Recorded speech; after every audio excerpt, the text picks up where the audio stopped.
আমাদের মোকামিয়া লঞ্চঘাট এটা শুধু একটা ঘাট না, এটা আমাদের আবেগ, স্মৃতি আর শেখরের ঠিকানা।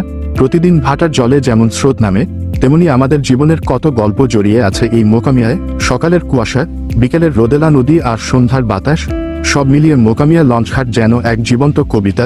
যে একবার এখানে আসে তার মন এখানেই কোথাও রেখে যায়। বিষখালী নদীর তীরে, প্রকৃতির কোলে এক শান্ত নাম, মোকামিয়া লঞ্চঘাট। নীরব নদীর ঢেউ আর সবুজ তীরের মাঝে দাঁড়িয়ে থাকা এই ঘাট শুধু যাত্রার নয়, এটি যেন এক অনুভবের জায়গা। মোকামিয়া লঞ্চঘাট আমাদের জীবনের এক ক্ষণিক বিরতি, যেখানে প্রকৃতির সঙ্গে নিজের দেখা হয়ে যায়। এই ঘাট জানে কারো অপেক্ষা, কারো বিদায়, আবার কারো ফিরে আসার গল্প। প্রকৃতির মাঝে হারিয়ে যেতে চাইলে একবার চলে এসো মোকামিয়ায়।